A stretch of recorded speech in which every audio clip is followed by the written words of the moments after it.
Hi welcome back to excess skill corner. നമ്മളിന്ന് discuss ചെയ്യാൻ പോകുന്നത് transaction provision related to input tax credit. അതായത് നമ്മൾ ഗുഡ്സ് നമ്മൾ price G S T scenario post G S T സിനാരിയോയ്ക്ക് മുമ്പ് എന്തൊക്കെ ഇമ്പാക്റ്റ് ആണ് നമ്മുടെ ഗുഡ്സിലും അതേപോലെ നമ്മൾ ഇൻപുട്ട് ടാക്സ് ക്രെഡിറ്റിലും ഉണ്ടാകാൻ പോകണമെന്ന് കാണാം. അപ്പോൾ നമുക്കറിയാം ഇവിടെ നമ്മൾ ഏതൊക്കെ ഫേമിനാണ് ഇവിടെ ഇൻപുട്ട് ടാക്സ് ലഭിക്കണം നോക്കാം ആദ്യം. അതായത് നമ്മുടെ ഫേം റെഗുലർ ടാക്സബിൾ ഡീലറാണ്. അതായത് നമ്മൾ ജി എസ് ടി രജിസ്റ്റർ ചെയ്തിട്ടുണ്ടെങ്കിൽ നമുക്ക് ഇൻപുട്ട് ടാക്സ് ലഭിക്കും. അതായത് നമ്മൾ കോമ്പോസിഷൻ ഡീലറാണ്, ഞാൻ 75 lakhs താഴെയുള്ള കോമ്പോസിഷൻ ഡീലറാണ് ഓപ്റ്റ് ചെയ്തിട്ടുണ്ടെങ്കിൽ എനിക്ക് പഴയ ഗുഡ്സിന് ഒരിക്കലും ഇൻപുട്ട് ടാക്സ് ക്രെഡിറ്റ് ലഭിക്കില്ല. കാരണം അവർക്ക് ഗുഡ്സ് സപ്ലൈ ചെയ്യുമ്പോൾ അവർക്ക് ഫുൾ 28% ആണെങ്കിൽ 28% ടാക്സ് ചാർജ് ചെയ്യേണ്ട ആവശ്യമില്ല. സെയിം ഒരു ബിൽ ഓഫ് സപ്ലൈ പോലെ പോയാൽ മതി. ഇവിടെ മറ്റൊരു സിനാരിയോ പറഞ്ഞപ്പോൾ ഞാനൊരു രജിസ്റ്റർഡ് ഡീലറാണ്, എൻ്റെ വാറ്റ് ക്രെഡിറ്റ് എൻ്റെ അക്കൗണ്ടിലുണ്ട്. ഈ ഒരു 1000 rupees അക്കൗണ്ട് ഉണ്ട് വിചാരിക്കുക. അപ്പോൾ അതായത് ജൂലൈ മാസത്തിൽ 1000 rupees ഉണ്ടെങ്കിൽ ഈ ഇതിന് എന്താണ് ഉണ്ടാകാൻ പോകുന്നത്? ജി എസ് ടി പോർട്ടലിലേക്ക് നമ്മൾ ഇത് ട്രാൻസ്ഫർ ചെയ്യുമ്പോൾ ഓട്ടോമാറ്റിക്കായിട്ട് ഇവിടെ August 1 ജി എസ് ടി എല്ലിൽ നമുക്ക് SGST ഇൻപുട്ട് ക്രെഡിറ്റ് ആയിട്ട് 1000 rupees അവിടെ ലഭിക്കും. ഇതേ സിനാരിയോ തന്നെയാണ് സെൻവാറ്റിൽ ഉണ്ടാകുന്നത്. അതായത് നമ്മൾ സെൻട്രൽ എക്സൈസിലും ഇതേപോലെ തന്നെ നമുക്ക് ട്രാൻസ്ഫർ ചെയ്യും.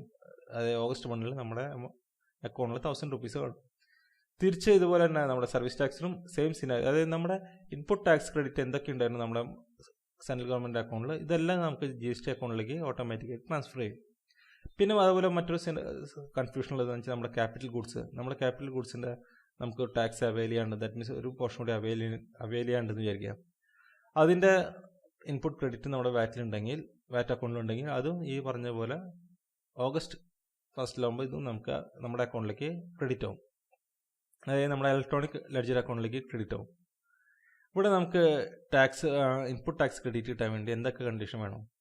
അതായത് ഇൻപുട്ട് ടാക്സ് ക്രെഡിറ്റ് കിട്ടാൻ വേണ്ടി നമ്മൾ ആദ്യം വേണ്ടത് നമ്മുടെ സ്റ്റോക്ക് ബിഫോർ 12 months ആയിരിക്കും. അതായത് പഴയ സ്റ്റോക്കിന് നമുക്ക് ഇൻപുട്ട് ടാക്സ് ക്രെഡിറ്റ് ലഭിക്കില്ല. വളരെ ക്രിട്ടിക്കലായിട്ടുള്ളൊരു പോർഷനാണത്.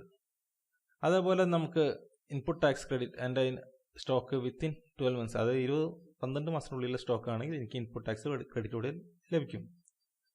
തിരിച്ച് നമുക്ക് എന്തൊക്കെയാണ് ഡിഫറൻസ് പറയുന്നത്? അതായത് ജി എസ് ടി സിനാരിയോയിൽ ബിഫോർ ജി എസ് ടി സിനാരിയോയിൽ ആഫ്റ്റർ ജി എസ് ടി സിനാരിയോയിലും ബില്ലിംഗ് വരുമ്പോൾ സാധാരണ കോമൺ സിനാരിയോയിൽ വരുന്നതെന്ന് വെച്ചാൽ ഇപ്പോൾ നമുക്ക് ഇവിടെ കാണാൻ 2 സിനാരിയോയിൽ ബില്ല് ചെയ്തിട്ടുണ്ട്. ഞാൻ ഇവിടെ ബേസ് പ്രൈസ് 100 വെച്ചിട്ട് രണ്ടിലും ബില്ല് ചെയ്തപ്പോൾ എനിക്ക് രണ്ടിൻ്റെ കൺസ്യൂമർ പ്രൈസ് ഒന്നാണ്. ഏകദേശം എനിക്കിവിടെ 18%, അതിന് മുമ്പ് 14% വാറ്റ് ഉണ്ടായിരുന്ന പ്രൊഡക്റ്റ് എനിക്കിവിടെ 28% ജി എസ് ടി സിനാരിയോ വരുമ്പോൾ എൻ്റെ കൺസ്യൂമർ പ്രൈസിൽ ലൈറ്റായിട്ട് ചേഞ്ച് വരുന്നുള്ളൂ. ജി എസ് ടി സിനാരിയോയിൽ ചെറിയ ചേഞ്ചസ് വരും. കാരണം നമ്മുടെ മുമ്പ് ഓൾറെഡി നമ്മൾ അറിയാതെ ടാക്സ് കൂടുതൽ അടയ്ക്കേണ്ടായിരുന്നു. 14 12 എക്സൈസ് ഡ്യൂട്ടി ആയിട്ട് നമ്മൾ ക്ലെയിം ചെയ്യേണ്ടായിരുന്നു. ഇവിടെ നമുക്ക് ഒരു ടാക്സബിൾ ഇൻവോയ്സിൽ ഡീലർ ആണെങ്കിൽ നമുക്കിവിടെ കോമൺലി രണ്ടിലും എക്സൈസിലും അതേപോലെ തന്നെ വാറ്റിലും നമുക്ക് ഇൻപുട്ട് ക്രെഡിറ്റ് ലഭിക്കുന്നതുകൊണ്ട് നമ്മുടെ പ്രൈസിൽ യാതൊരു ചേഞ്ചസും വരുന്നില്ല. സോ നമുക്ക് ഓട്ടോമാറ്റിക് നമ്മുടെ സ്റ്റോക്ക് കറക്റ്റായിട്ട് ട്രാൻസ്ഫർ ആവും. പക്ഷേ ഇവിടെ മറ്റൊരു സിനാരിയോ വരാം. അതായത് ഞാൻ സ്റ്റോക്ക് ഉണ്ട് എൻ്റെ കയ്യിൽ, എക്സൈസ് ഡ്യൂട്ടിയിൽ ഇൻവോയ്സ് ഇല്ല എൻ്റെ കയ്യിൽ. എക്സൈസ് ഡ്യൂട്ടി ഇൻവോയ്സ് ഇല്ലെങ്കിൽ എനിക്ക് എങ്ങനെയാണ് എൻ്റെ കോസ്റ്റ് വരണമെന്ന് കാണാം. ഇപ്പോൾ ഇവിടെ എക്സാമ്പിൾ, ഇപ്പോൾ ഇവിടെ ഞാൻ 18% എൻ്റെ ടാക്സ് 28% ടാക്സ് പറഞ്ഞത്. സോ ഇവിടെ എൻ്റെ ജി എസ് ടി സിനാരിയോയിൽ എനിക്ക് എത്ര പെർസെൻറ്റേജ് ഇൻപുട്ട് ക്ലെയിം കിട്ടും? അതായത് എക്സൈസ് ഡ്യൂട്ടിയിൽ എനിക്ക് ഇൻവോയ്സ് ഉണ്ടെങ്കിൽ ക്ലെയിം കിട്ടാൻ പോകുന്നത് ഇൻവോയ്സ് ഇല്ലെങ്കിൽ കിട്ടാൻ പോകുന്നത് 60% ആണ് ക്ലെയിം കിട്ടുന്നത്. അപ്പോൾ ദാറ്റ് മീൻസ് ഇമ്പാക്റ്റിൽ എനിക്കിവിടെ 5 രൂപ ലോസ് വരുന്നത്. ഈ 5 രൂപ ലോസ് വരുമ്പോൾ ഞാൻ എൻ്റെ ഇവിടെ ലാഭത്തിൽ നിന്ന് 5 രൂപ കുറയ്ക്കണം. കാരണം എനിക്ക് എൻ്റെ പ്രൊഡക്റ്റ് പ്രൈസിൽ കയറ്റാൻ സാധിക്കില്ല. അതായത് ജി എസ് ടി സിനാരിയോയിൽ എൻ്റെ MRPയുടെ മുകളിൽ എനിക്ക് പ്രൊഡക്റ്റ് വിൽക്കാൻ സാധിക്കില്ല. ഇവിടെ തിരിച്ച് ഇതുപോലെ മറ്റൊരു സിനാരിയോ വരികയാണ്. അതായത് എൻ്റെ കയ്യിൽ 12 മാസത്തെ സ്റ്റോക്കുണ്ട്, പക്ഷേ എൻ്റെ ഇൻവോയ്സ് എൻ്റെ കയ്യിൽ ഇല്ലാതാനും, അതുപോലെ തന്നെ എൻ്റെ റേറ്റ് ആണെങ്കിൽ 18% താഴെയാണ്. ഇങ്ങനെ വരുമ്പോഴും എൻ്റെ ജി എസ് ടി സിനാരിയോയിൽ എനിക്ക് കിട്ടാൻ പോകുന്ന ക്ലെയിം പറഞ്ഞാൽ 40% ആണ് എനിക്ക് എക്സൈസ് ഡ്യൂട്ടി ക്ലെയിം കിട്ടുക.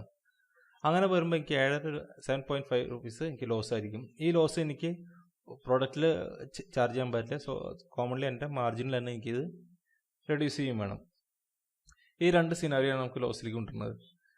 മറ്റൊരു സിനാരിയോ പറഞ്ഞു കഴിഞ്ഞാൽ എൻ്റെ കയ്യിൽ സ്റ്റോക്ക് 12 മാസത്തിന് മുകളിലാണ്. ദാറ്റ് മീൻസ് ഓൾറെഡി മുമ്പ് പറഞ്ഞ പോലെ എനിക്ക് അതിൽ 1 രൂപ എനിക്ക് ക്ലെയിം കിട്ടില്ല. സോ ടോട്ടലി എൻ്റെ ലോസ് 12.5 rupees ലോസ് ആയിരിക്കും.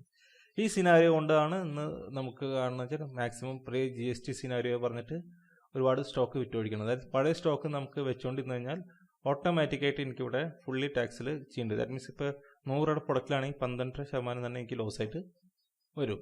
സോ മാക്സിമം നമ്മുടെ സ്റ്റോക്ക് വിറ്റൊഴിച്ചാൽ നമുക്ക് ഈ സിനാരിയോയിൽ നിന്നും രക്ഷപ്പെടാം. അതേപോലെ നമുക്ക് ടാക്സ് ഏതൊക്കെ കണ്ടീഷനിലാണ് നമുക്ക് എലിജിബിൾ കിട്ടുക. അതായത് റോ മെറ്റീരിയൽ ആണെങ്കിൽ കിട്ടും, സെമി ഫിനിഷ്ഡും ഫിനിഷ്ഡ് ഗുഡ്സ് ആണെങ്കിൽ കിട്ടും. പക്ഷേ ഇതിൽ കണ്ടീഷൻ വെച്ചാൽ ടാക്സിബിൾ സപ്ലൈസിലേക്ക് പോകണമെങ്കിൽ മാത്രമേ നമുക്ക് ഇൻപുട്ട് ക്രെഡിറ്റ് ലഭിക്കുള്ളൂ. അതുപോലെ റീസെൻ്റ്ലി ഗവൺമെൻറ് പുതിയ സ്കീം കൂടി കൊണ്ടുണ്ട്. അതായത് 100% എക്സൈസ് ഡ്യൂട്ടി കിട്ടും.